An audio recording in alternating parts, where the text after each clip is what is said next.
Freut euch und dankt Gott, der euch zu sich gerufen hat. Ihr seid Kinder Gottes und Erben seiner Herrlichkeit. Halleluja. Halleluja. Im Namen des Vaters und des Sohnes und des Heiligen Geistes.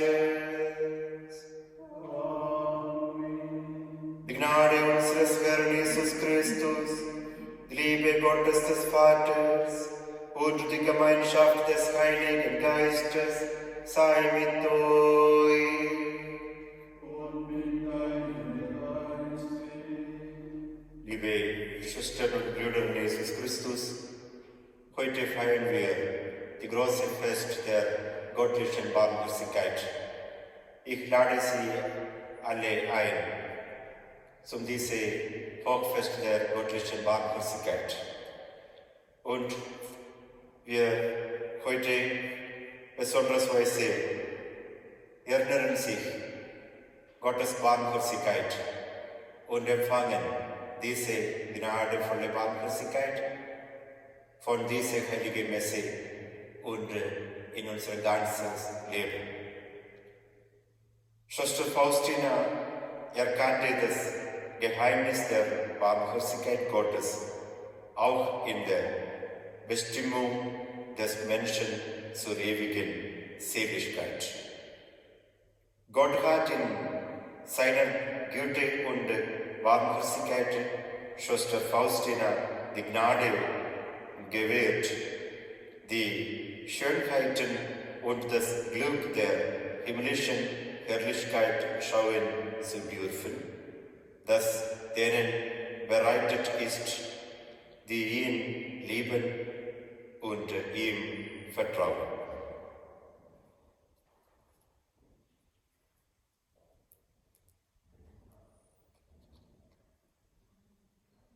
Ich bekenne Gott, dem Allmächtigen und allen Brüdern und Schwestern, dass ich Gutes unterlassen und Böses getan habe. Ich habe gesündigt in Gedanken, Worten und Werken, durch meine Schuld, durch meine große Schuld. Darum bitte ich die selige Jungfrau Maria, alle Engel und Heiligen, und euch, Brüder und Schwestern, für mich zu beten bei Gott, unserem Herrn. Der allmächtige Gott erbarme sich unser, erlasse uns die Sünden nach und führe uns zum ewigen Leben. Amen.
Barmherziger Gott, durch die ehrliche Osterfeier erneuerst du den Glauben deines Volkes.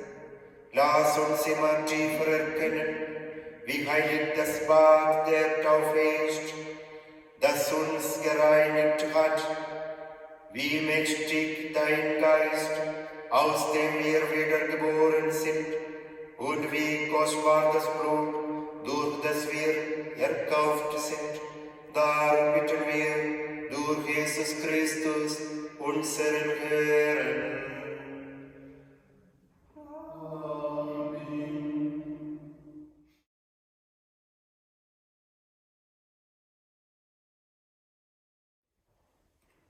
Lesung aus der Apostelgeschichte. Die Gläubigen hielten an der Lehre der Apostel fest und an der Gemeinschaft, am Brechen des Brotes und an den Gebeten. Alle wurden von Furcht ergriffen, denn durch die Apostel geschahen viele Wunder und Zeichen. Und alle, die gläubig geworden waren, bildeten eine Gemeinschaft und hatten alles gemeinsam. Sie verkauften Hab und Gut und gaben davon allen, jedem so viel, wie er nötig hatte. Tag für Tag verharrten sie einmütig im Tempel, brachen in den Häusern das Brot und hielten miteinander Mahl in Freude und Einfalt des Herzens. Sie lobten Gott und waren beim ganzen Volk beliebt. Und der Herr fügte täglich ihre Gemeinschaft die hinzu, die gerettet werden sollten. Wort des Gemeinderat's. Dank sei Gott. Danke dem Herrn, denn er ist gütig, denn seine Huld wird ewig. Danke dem Herrn, denn er ist gütig, denn seine Huld wird ewig.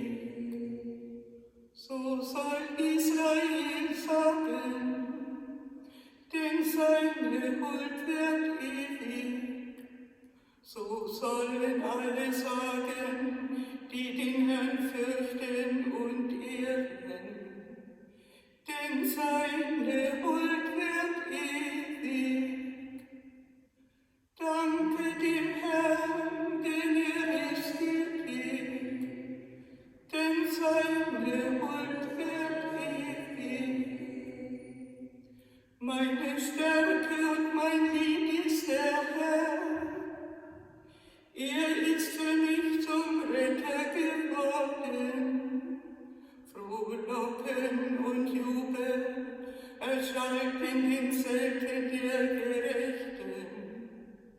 Die Rechte des Herrn wirkt mit Macht. Danke dem Herrn, denn er ist gütig, denn seine Huld wird ewig.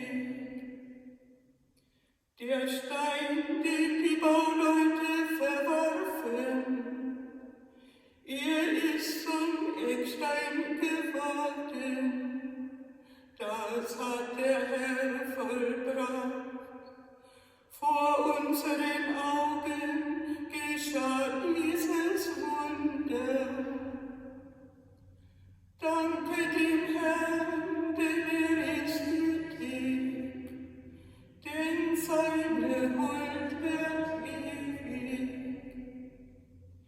Dies ist der Tag, den der Herr gemacht hat. Wir wollen jubeln und uns an ihm freuen. Du bist mein Gott, dir will ich danken. Mein Gott, dich will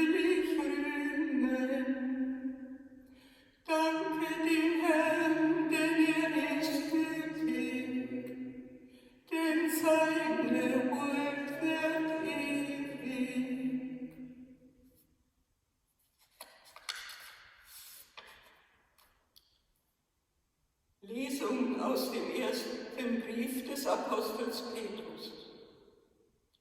Gepriesen sei der Gott und Vater unseres Herrn Jesus Christus. Er hat uns in seinem großen Erbarmen neu geboren, damit wir durch die Auferstehung Jesu Christi von den Toten eine lebendige Hoffnung haben und das unzerstörbare, makellose und unvergängliche Erbe empfangen, das im Himmel für euch aufbewahrt ist. Gottes Macht behütet euch durch den Glauben, damit ihr das Heil erlangt, das am Ende der Zeit offenbart werden soll. Deshalb seid ihr voll Freude, obwohl ihr jetzt vielleicht kurze Zeit unter mancherlei Prüfungen leiden müsst. Dadurch soll sich euer Glaube bewähren und es wird sich zeigen, dass er wertvoller ist als Gold, das im Feuer geprüft wurde und doch vergänglich ist. So wird eurem Glauben Lob, Herrlichkeit und Ehre zuteil bei der Offenbarung Jesu Christi. Ihn habt ihr nicht gesehen, und dennoch liebt ihr ihn. Ihr seht ihn auch jetzt nicht, aber ihr glaubt an ihn und jubelt in unsagbarer, von himmlischer Herrlichkeit verklärter Freude, da ihr das Ziel des Glaubens erreichen werdet, euer Heil. Wort des lebendigen Gottes. Dank sei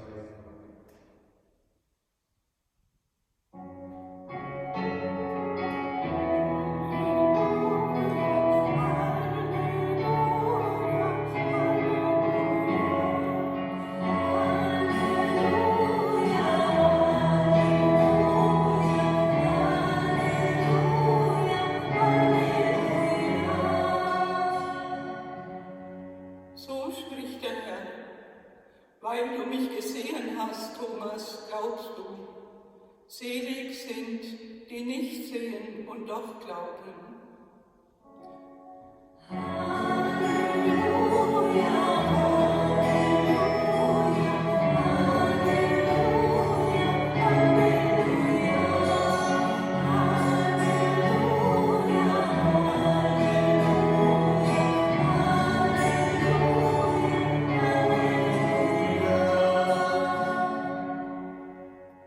Der Herr sei mit euch. Aus dem heiligen Evangelium nach Johannes.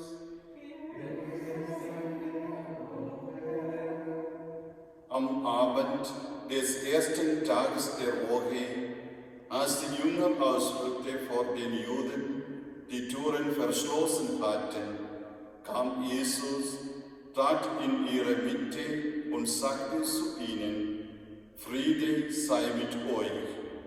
Nach diesen Worten zeigte er ihnen seine Hände und seine Seite. Da freuten sich die Jünger, dass sie den Herrn sahen. Jesus sagte noch einmal zu ihnen: Friede sei mit euch. Wie mich der Vater gesagt hat, so sende ich euch. Nachdem er das gesagt hatte, hauchte er sie an und sprach zu ihnen: Empfangt den Heiligen Geist. Wenn ihr die Sünden vergebt, dann sind sie vergeben. Wenn ihr die Vergebung verweigert, dann dem ist sie verweigert. Thomas, genannt Didymus, Zwilling, einer der Soll, war nicht bei ihnen, als Jesus kam. Die anderen Jünger sagten zu ihm: Wir haben den Herrn gesehen. Er entgegnete ihnen: Wenn ich nicht die Male der Nägel an seinen Händen sehe und wenn ich meinen Finger nicht in die Male der Nägel und meine Hand nicht in seine Seite lege, glaube ich nicht. 8 Tage darauf waren seine Jünger wieder versammelt und Thomas war dabei. Die Türen waren verschlossen. Da kam Jesus, trat in ihre Mitte und sagte: Friede sei mit euch. Dann sagte er zu Thomas: Streck deinen Finger aus. Hier sind meine Hände. Streck deine Hand aus und leg sie in meine Seite. Und sei nicht ungläubig, sondern gläubig. Thomas antwortete ihm: Mein Herr und mein Gott. Jesus sagte zu ihm: Weil du mich gesehen hast, glaubst du. Selig sind, die nicht sehen und doch glauben. Noch viele andere Zeichen, die in diesem Buch nicht aufgeschrieben sind, hat Jesus vor den Augen seiner Jünger getan. Diese aber sind aufgeschrieben, damit ihr glaubt, dass Jesus der Messias ist, der Sohn Gottes, und damit ihr durch den Glauben das Leben hat in seinem Namen.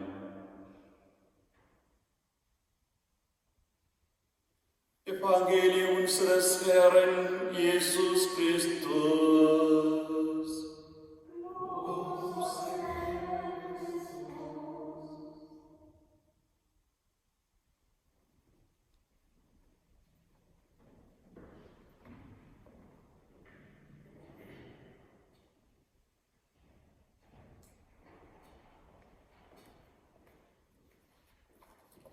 Liebe Schwestern und Brüder in Jesus Christus,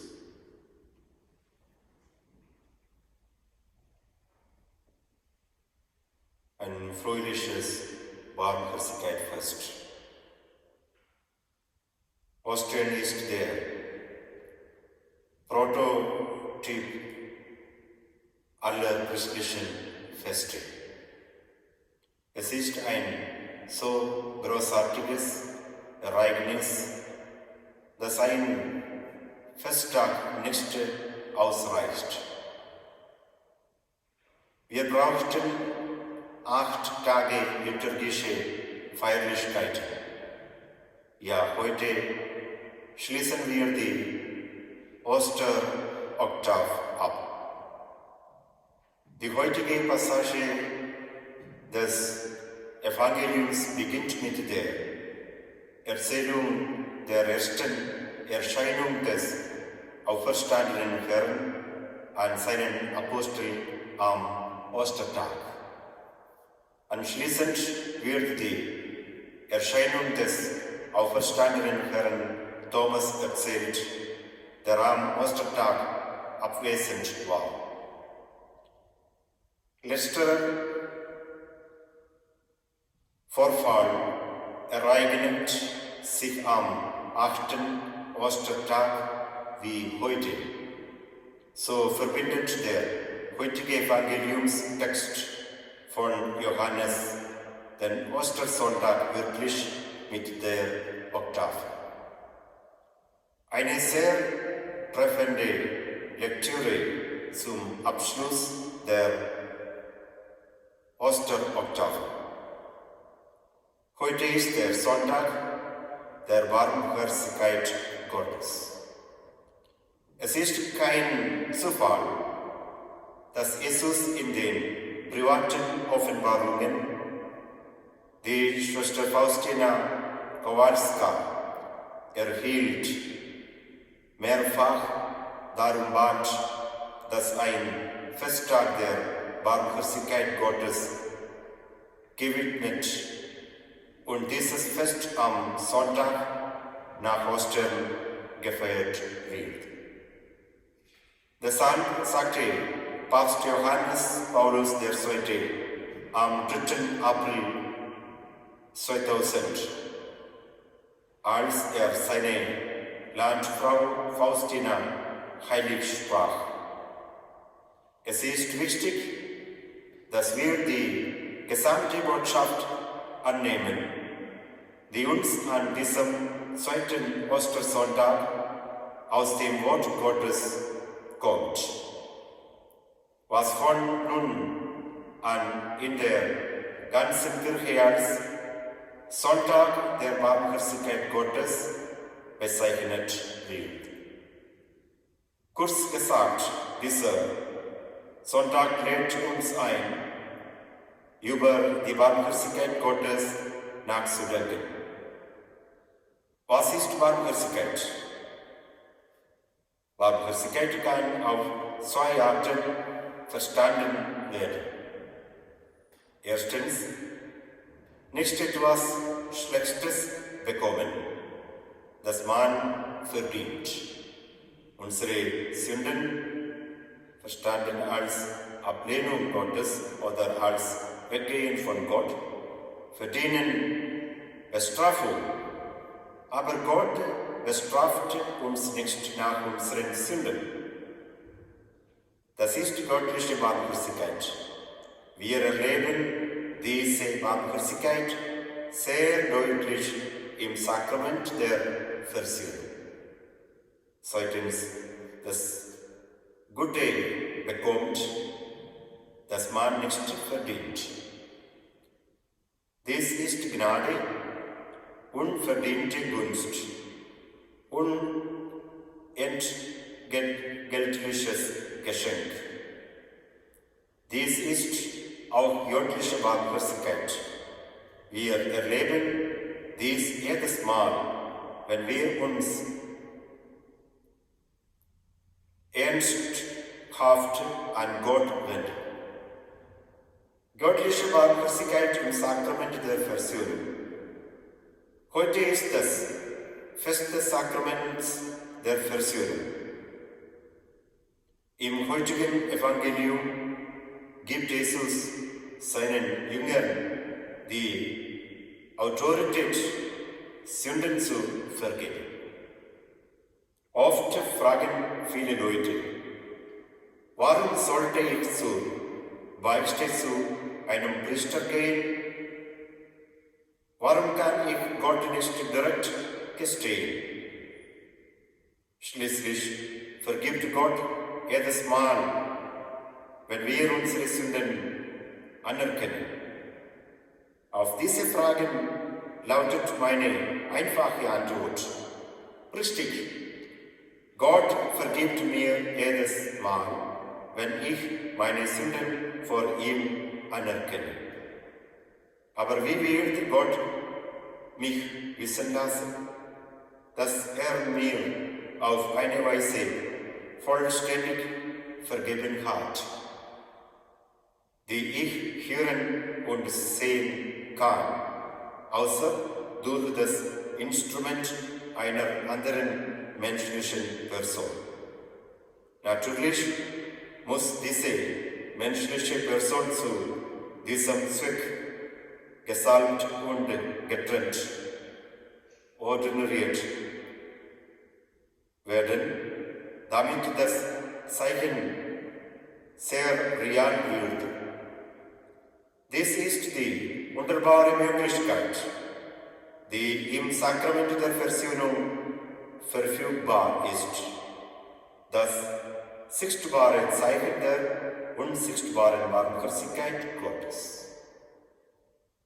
Erlebe ich wirklich und tief die heilende Kraft der Barmherzigkeit Gottes im Sakrament der Versöhnung? Wenn nicht, warum ist es so? Liegt es daran, dass ich das Abendmahl ohne viel Vorbereitung als Routine, als Ritual der Magie benutze? Oder habe ich die Wunden nicht ausreichend geöffnet, damit der Herr sie berühren kann, weil ich meine Sünden nicht vollständig gestehe, aus Angst, aus äußerlicher Schande oder aus Unempfindlichkeit gegenüber der Sünde selbst.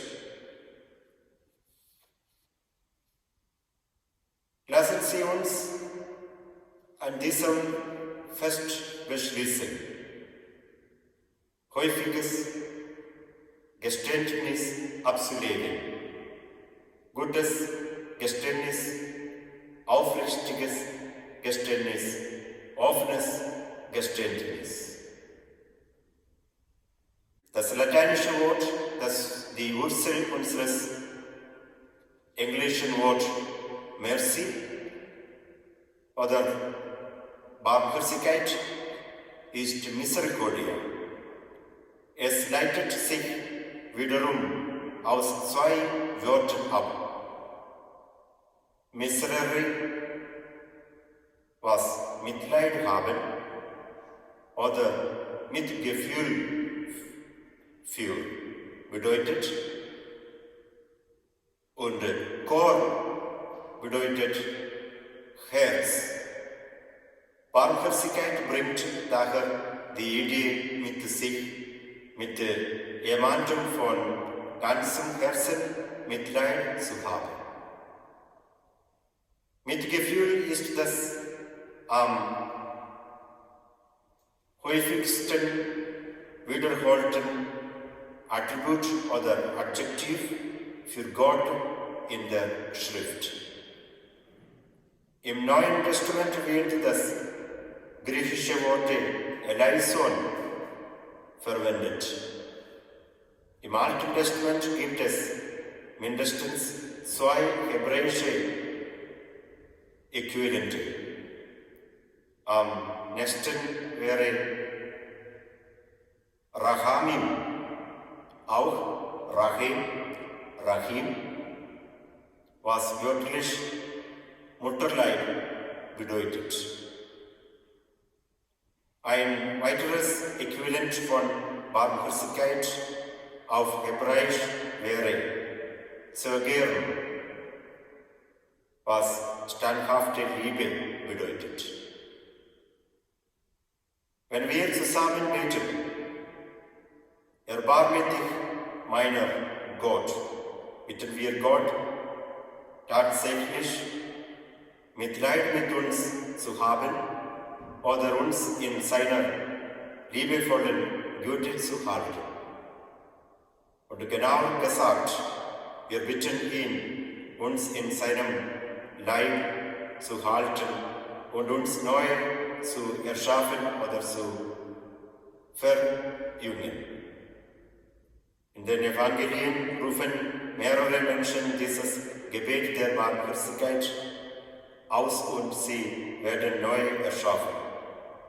Der blinde Bartimäus rief Jesus zu: Sohn Davids, Jesus, erbarme dich meiner. Und er erhielt seine Sicht.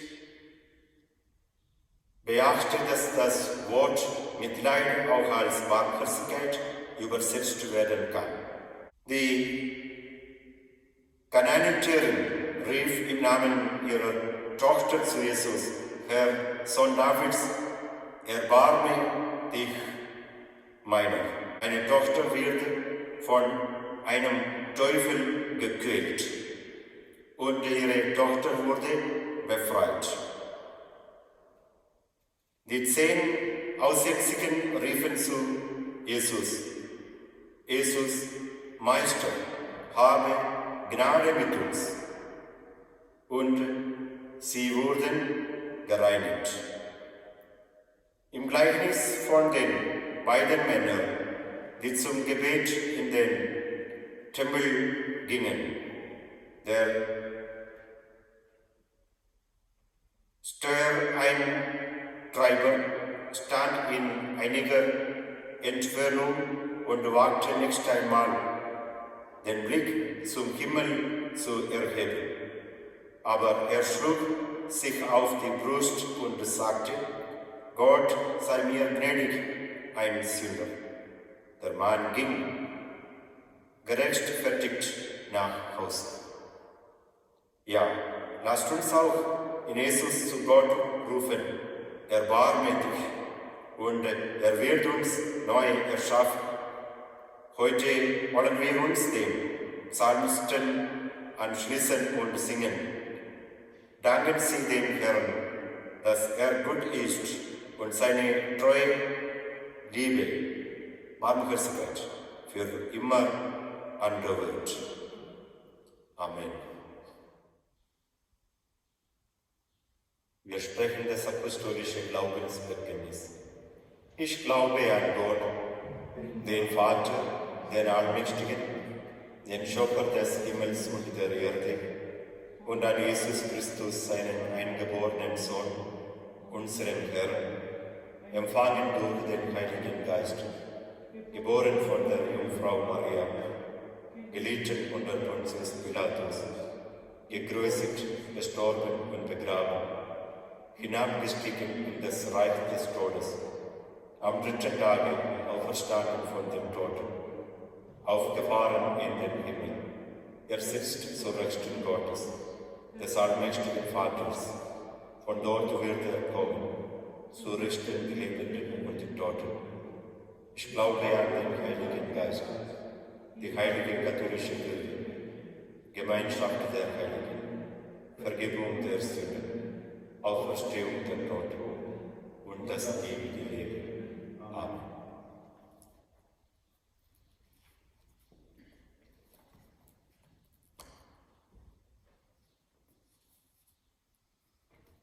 Zu Christus, dem Auferstandenen, den wir in unserer Mitte wissen, rufen wir voll Vertrauen. Christus, höre uns. Christus, erhöre uns. Mit dem Friedensgruß trittst du in die Mitte der Deinen. Vertreibe Hass und Streit aus der Welt und schaffe den Frieden. Christus, höre uns. Christus, erhöre uns. Du hilfst dem Thomas, seine Zweifel zu überwinden. Gib den Christen Mut und Kraft und lass sie im Glauben wachsen. Christus, höre uns.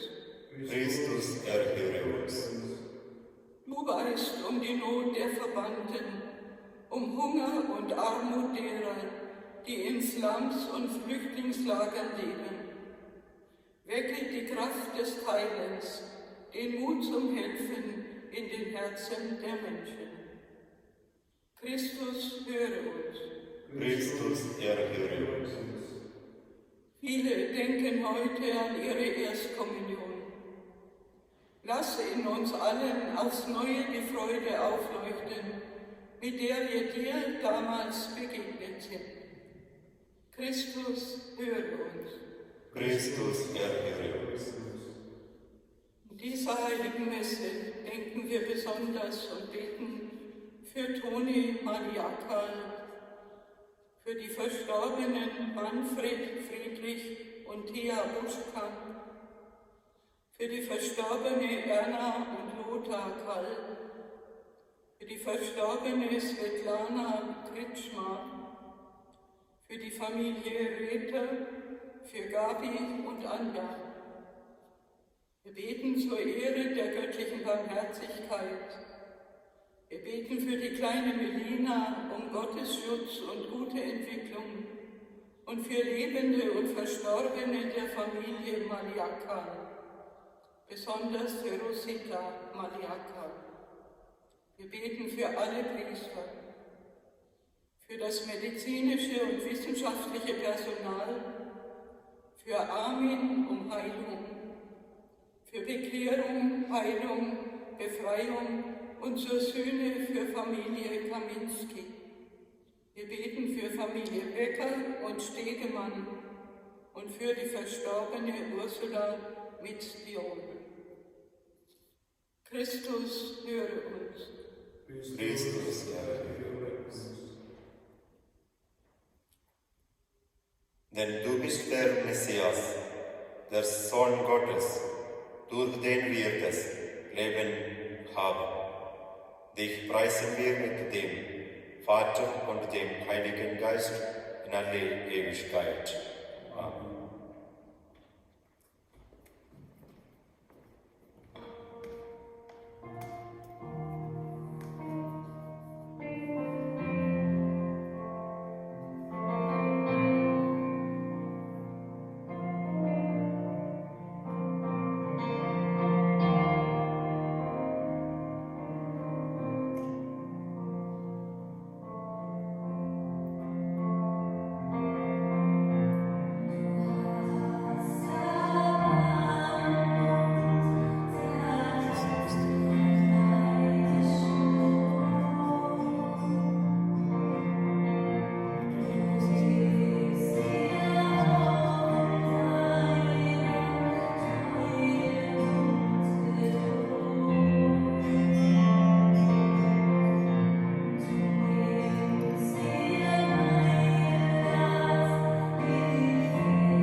Betet, Brüder und Schwestern, dass mein und euer Opfer Gott, dem allmächtigen Vater, gefallen.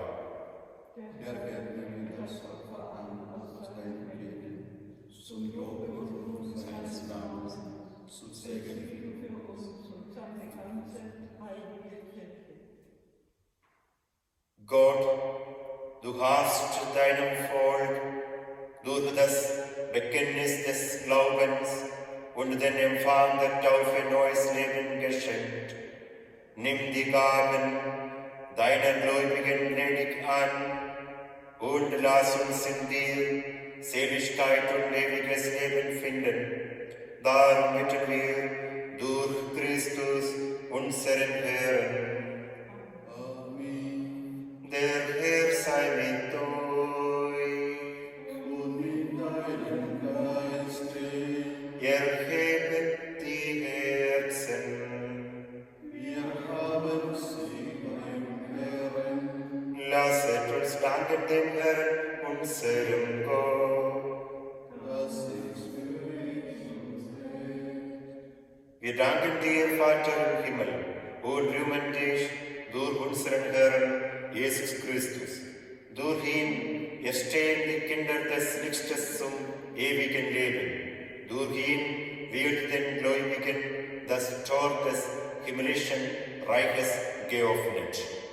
Denn unser Tod ist durch seinen Tod überwunden. In seiner Auferstehung ist das Leben für alle erstanden. Durch ihn preisen wir dich in österlicher Freude und singen mit den Chören der Engel das Lob deiner Herrlichkeit.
Ja, du bist heilig, großer Gott, und alle deine Werke verkünden dein Lob, denn durch deinen Sohn, unseren Herrn Jesus Christus, und in der Kraft des Heiligen Geistes erfüllst du die ganze Schöpfung mit Leben und Gnade. Bis ans Ende der Zeiten versammelst du dir ein Volk, damit in deinem Namen das reine Opfer dargebracht werde, vom Aufgang der Sonne bis zum Untergang. Darum kommen wir vor dein Angesicht und feiern in Gemeinschaft mit der ganzen Kirche das Hochfest der Auferstehung unseres Herrn Jesus Christus.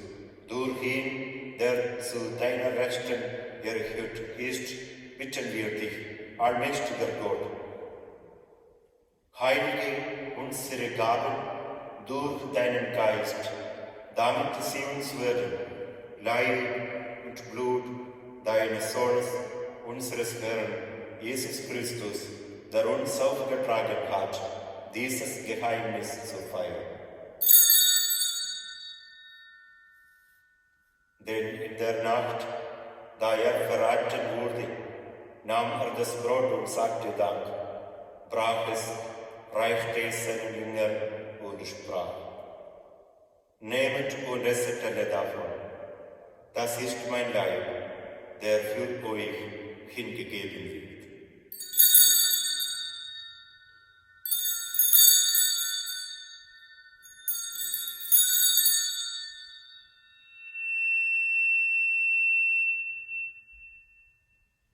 Ebenso nahm er nach dem Mahl den Kelch, dankte wiederum, reichte ihn seinen Jüngern und sprach: Nehmet und trinket alle daraus. Das ist der Kelch des neuen und ewigen Bundes, mein Blut, das für euch und für alle vergossen wird zur Vergebung der Sünden. Tut dies zu meinem Gedächtnis.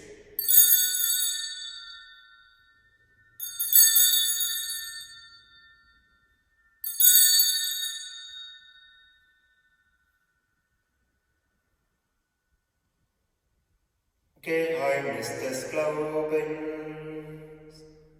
Deinen Tod, o Herr, verkünden wir, und deine Auferstehung preisen wir, bis du kommst in Herrlichkeit. Darum gütiger Vater, feiern wir das Gedächtnis deines Sohnes. Wir verkünden sein heilbringendes Leiden, seine glorreiche Auferstehung und Himmelfahrt und erwarten seine Wiederkunft. So bringen wir dir mit Lob und Dank dieses heilige und lebendige Opfer dar. Schau gütig auf die Gabe deiner Kirche, denn sie stellt dir das Lamm vor Augen, das geopfert wurde und uns nach deinem Willen mit dir versöhnt hat. Stärke uns durch den Leib und das Blut deines Sohnes und erfülle uns mit seinem Heiligen Geist, damit wir ein Leib und ein Geist werden in Christus. Er mache uns auch immer zu einer Gabe, die dir wohlgefällt, damit wir das verheißene Erbe erlangen mit deinen Auserwählten, mit der seligen und Frau der Gottesmutter Maria, mit deinen Aposteln und Märtyrern und mit allen Heiligen, aus deren Fürsprache wir vertrauen. Barmherziger Gott, wir bitten dich, dieses Opfer unserer Versöhnung bringe der ganzen Welt Frieden und Heil. Beschütze deine Kirche auf ihrem Weg durch die Zeit und stärke sie im Glauben und in der Liebe. Deinem Diener, unseren Papst Franziskus, unseren Erzbischof Heiner und die Gemeinschaft der Bischöfe, unsere Priester und Diakone, alle, die zum Dienst in der Kirche bestellt sind, und das ganze Volk deiner Erlösten. Erhöre, gütiger Vater, die Gebete der hier versammelten Gemeinde und führe es zu dir, auch alle deine Söhne und Tochter, die noch fern sind von dir. Erbarme dich, unserer verstorbenen Brüder und Schwestern und alle, die in deiner Gnade auf dieser Welt geschieden sind. Nimm sie auf in deine Herrlichkeit und mit ihnen lass auch uns, wie du verheißen hast, zu Tische sitzen in deinem Reich. Darum bitten wir dich durch unseren Herrn Jesus Christus, denn durch ihn schenkst du der Welt alle guten Gaben.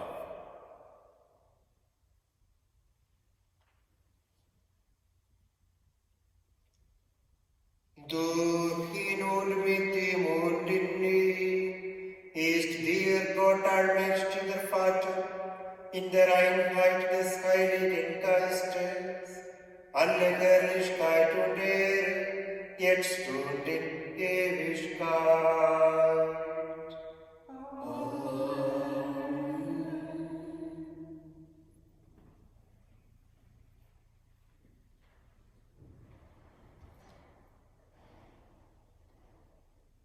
Wir heißen Kinder Gottes und sind es, darum beten wir voll Vertrauen.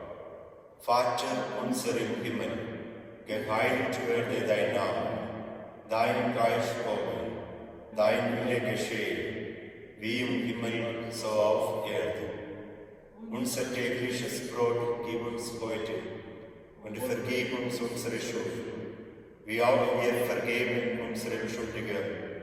Und führe uns nicht in Versuchung, sondern erlöse uns von dem Bösen.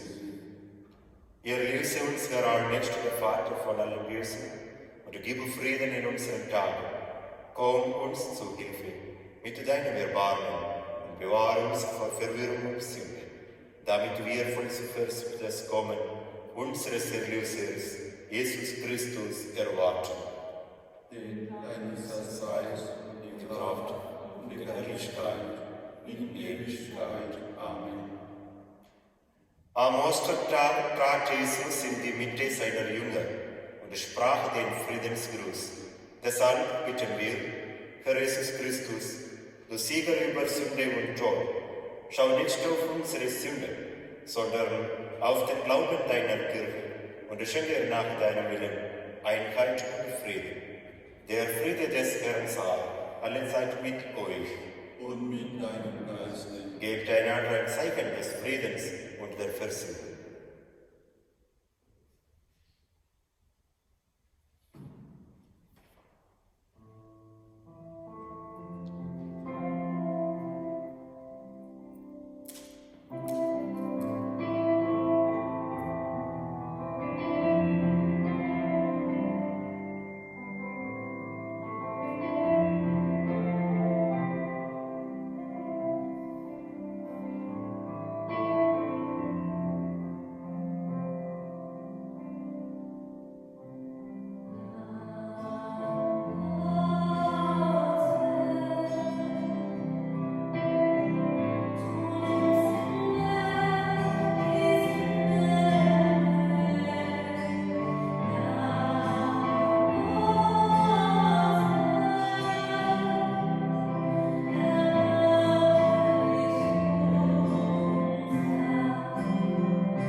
Seht, das Lamm Gottes, das hinwegnimmt die Sünde der Welt. Herr, ich bin nicht würdig, dass du eingehst unter mein Dach, aber sprich nur ein Wort, so wird meine Seele gesund. Wer von diesem Brot isst, wird in Ewigkeit leben. Der Leib und das Blut Christi schenke dir das ewige Leben. Amen.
Lasset uns beten.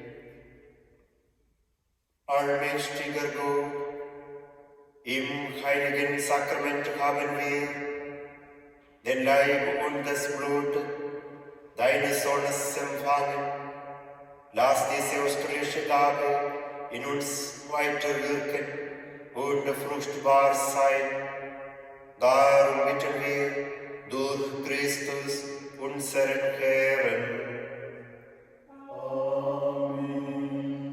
Liebe Schwestern und Brüder, im Namen des Pater Thomas und Sir Peter Robert und im Namen des Alle Paters wir, ich wünsche einen gesegneten Barmherzigkeitsfest und wir empfangen Gottes Barmherzigkeit in unserem ganzen Leben täglich und lasst das Gottesdienst, das Heilige Messe auch eine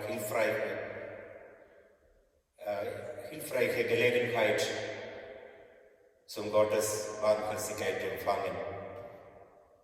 Und täglich um 15 Uhr, wir beten Barmherzigkeit in unserer Familie, wo wir sind. Und auch wenn diese besondere Situation wieder wir versammeln in der Kirche, wir kommen zusammen und wir beten zusammen. Wir feiern Heilige Eucharistie zusammen und wir erwarten seine Gnade und Barmherzigkeit in unserem Leben. Nochmal, wir wünschen einen gesegneten Barmherzigkeit-Sonntag. Der Herr sei mit euch.